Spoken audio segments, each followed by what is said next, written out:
Bonjour à tous. Bonjour. Est-ce que vous m'entendez bien? On vous entend, Stanislas, vous pouvez y aller. Merci. Alors, est-ce que c'est à moi de passer les quelques supports qu'on avait préparés? Non, on va s'en occuper ici. Tout est sous contrôle. Très bien. Oui, donc bonjour à tous. Voilà, je me présente Stanislas Legault. Je suis chargé de mission développement durable au sein de l'ingénierie du groupe ADP.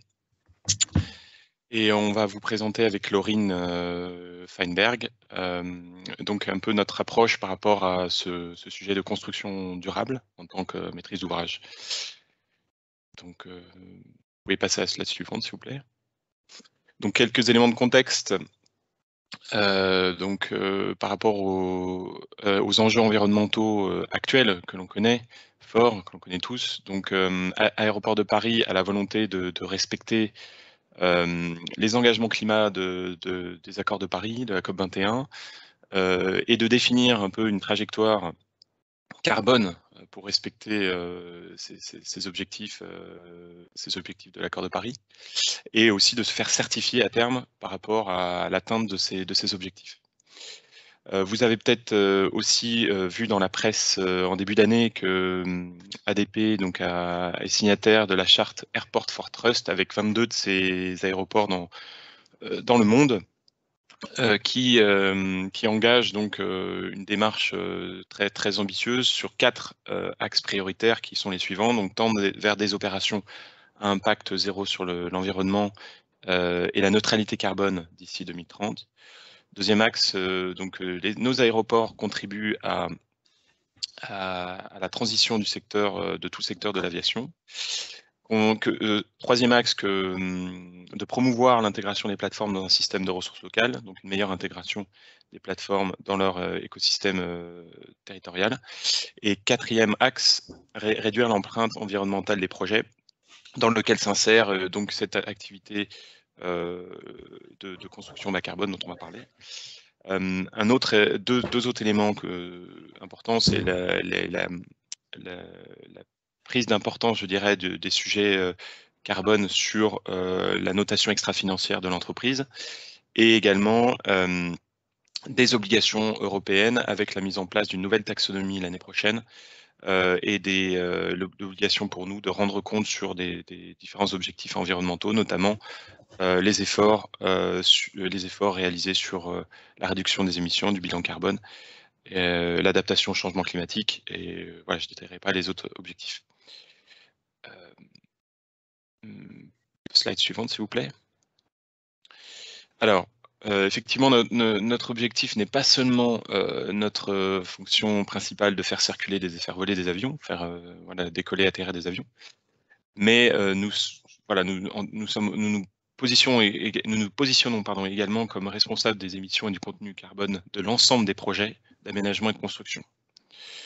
Donc pour cela, nous avons l'ambition de nous renforcer donc sur la politique de construction bas carbone sur différentes thématiques qui sont listées ici, dont les principales sont listées ici, mais il y en a un certain nombre d'autres que j'ai pas reprises. Mais les principales sont là, donc la structuration d'une gouvernance carbone. Donc, comme je le disais tout à l'heure, nous avons l'intention de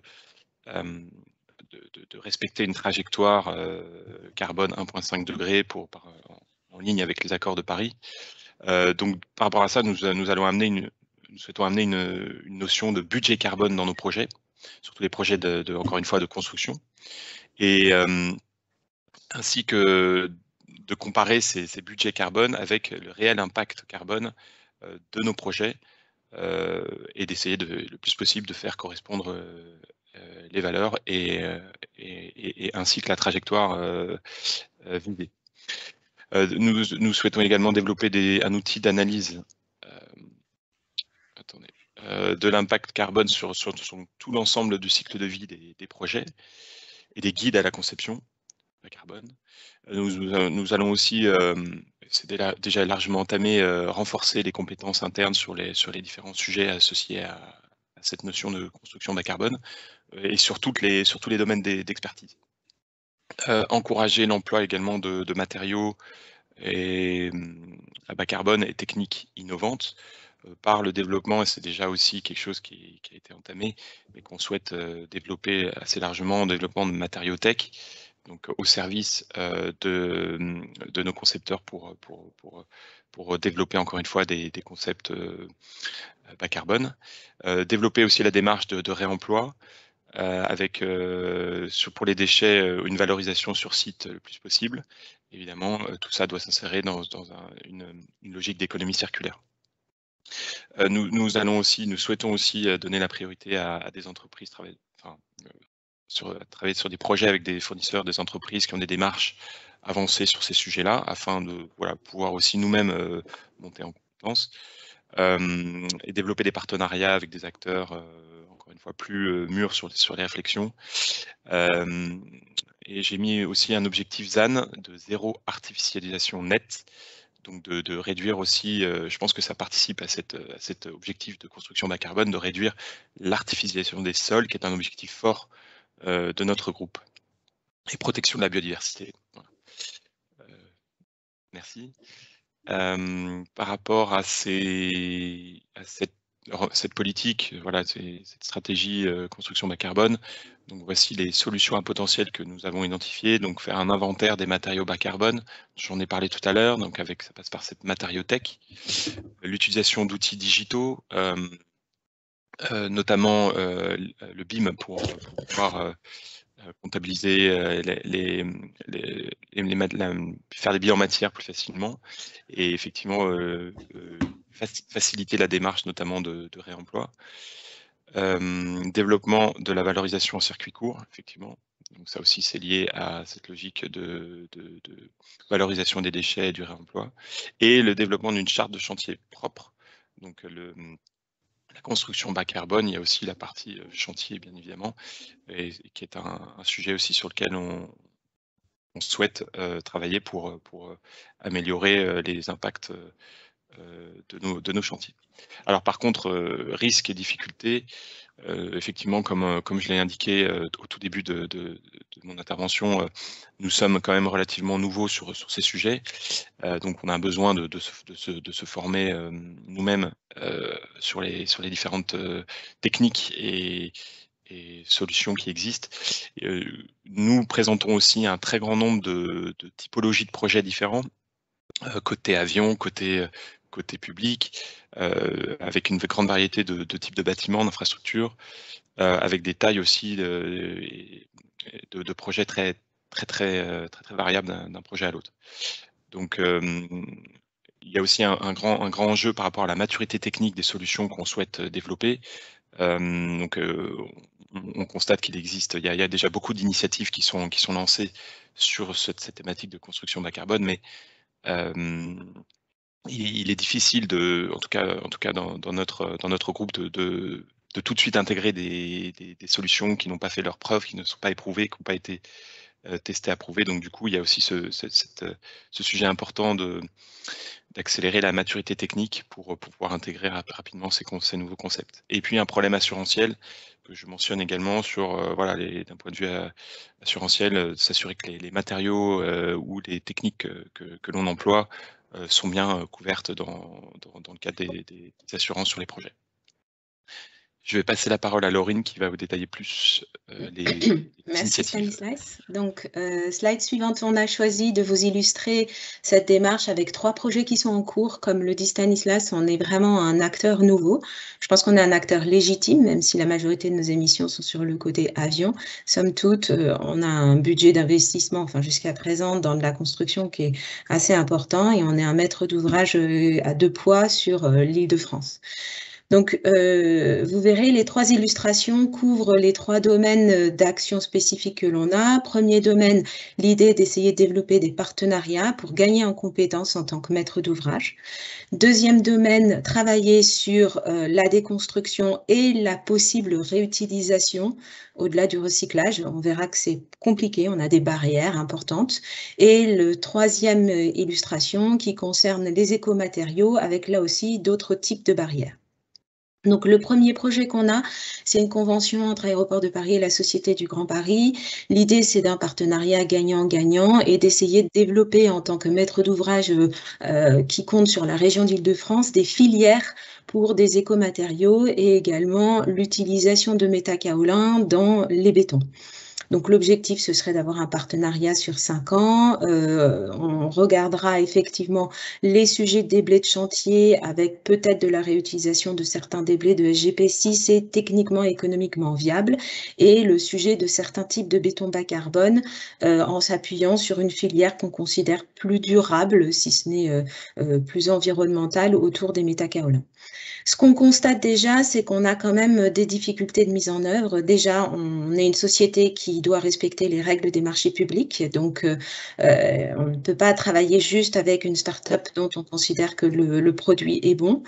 On ne doit pas générer de distorsion de concurrence. Ensuite, on se rend compte qu'il y a un rôle assez important côté plateforme des fournisseurs, puisque on est sur des projets qui sont généralement très rapides côté piste, avec pas forcément la possibilité d'avoir un concasseur sur site, donc ce qui signifie d'aller chercher des matériaux à l'extérieur, d'où une grosse question concernant la qualité des matériaux livrés et un rôle important de notre point de vue de maître d'ouvrage côté plateforme, et donc peut-être d'audit de ces plateformes, puisque finalement aujourd'hui on considère qu'il y a assez peu de plateformes qui sont en mesure de nous apporter les matériaux que l'on souhaite dans le délai attendu et sans avoir de problème de renvoi des matériaux, ce qui ne nous permettrait pas de réaliser les travaux. Je vous rappelle que quand on fait des travaux sur piste, on ferme la piste, on ne peut plus faire décoller ni atterrir des avions, ce qui peut poser quelques soucis. Slide suivante. Deuxième projet que l'on a, alors qui se trouve dans le cadre d'un projet européen, un appel à projet européen qu'on a remporté, qui s'appelle Olga. L'objectif, c'est de travailler avec une entreprise pour regarder la façon dont la déconstruction et la réutilisation des éléments de déconstruction peut être pris en compte dans le cadre de la conception de nos bâtiments. Donc, il faut savoir que pour nous, c'est un sujet très important. On a beaucoup de projets en rénovation qui vont se développer.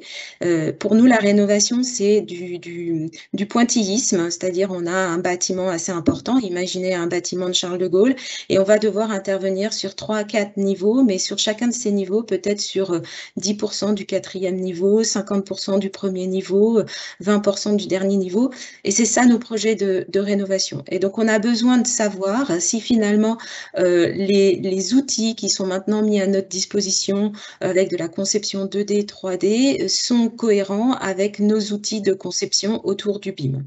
Donc, vous voyez là ici, finalement, la démarche qu'on va lancer, ce qui prendra plusieurs années, avec déjà une méthodologie commune, c'est-à-dire comment est-ce qu'on fait vivre BIM, RIM, la problématique de l'identification des données de base, et puis finalement les notions de nomenclature entre maquette numérique et RIM, pour finalement après aller vers une mise en application et se rendre compte de qu'est-ce que ça veut dire que d'analyser sous l'angle du RIM un projet en déconstruction dans de la rénovation. Slide suivante. Notre dernier projet, dernière illustration que je vous propose, il y en a d'autres, c'est toujours dans le cadre de cet appel à projet européen. On a un véritable enjeu en tant que maître d'ouvrage à maîtriser ces bétons bas carbone. On a compris que ça représentait environ 80% des émissions de CO2 dans la phase de construction. Alors, dans le cas de nos bâtiments, c'est pas tout à fait vrai parce qu'en fait, on a les corps d'état technique qui sont très, très lourds. Tout ce qui concerne CVC, CTA, tri-bagages, qui représentent un poids très important puisqu'on a des bâtiments qui sont extrêmement industriels et connectés. Mais néanmoins, on sent bien que le béton bas carbone, ça représente une part importante du contenu CO2 de nos bâtiments. Et on a besoin de maîtriser et de comprendre ce processus d'acceptation des nouveaux matériaux en ERP. C'est-à-dire, on voit beaucoup de présentations d'entreprises très intéressantes avec des nouveaux matériaux bas carbone qui sont pour nous hyper intéressants. On est à chaque fois confronté au problème des marchés publics. Il faut qu'on fasse un appel d'offres, donc il faut que ce produit puisse vraiment se sortir du lot. On intervient souvent en tout corps d'État, donc ça veut dire que derrière, il faut que l'entreprise tout corps d'État avec laquelle on est en marché passe par ce type de produit. Et puis enfin, on se rend compte que on ne correspond pas forcément au marché premier que visent les startups ou les entreprises qui créent des écomatériaux. Et donc, on n'a pas forcément toujours des produits qui sont compatibles avec des ERP. Donc là, en fait, notre idée, c'est d'essayer de travailler avec une index de type A. Alors, pour nous, ça nous fait généralement assez peur puisque on n'en maîtrise pas bien les délais d'obtention, 15 mois, 21 mois. Et dans le cadre de nos projets, on a une extrême réticence à avoir des risques de calendrier et des risques de dérapage financier. Mais néanmoins, le cadre de Olga va nous permettre justement d'expérimenter, de gagner en compétences là-dessus et de rassurer aussi notre gouvernance. Voilà, j'espère que ça vous aura donné un petit peu une illustration de la façon d'un maître d'ouvrage peu expérimenté encore sur le sujet du bas carbone commence à prendre en main le sujet. Si vous avez des questions, nous sommes à votre disposition. Ce que je vous propose, pour toutes les questions, vous pouvez les passer dans le chat et puis on les relaiera ou voilà.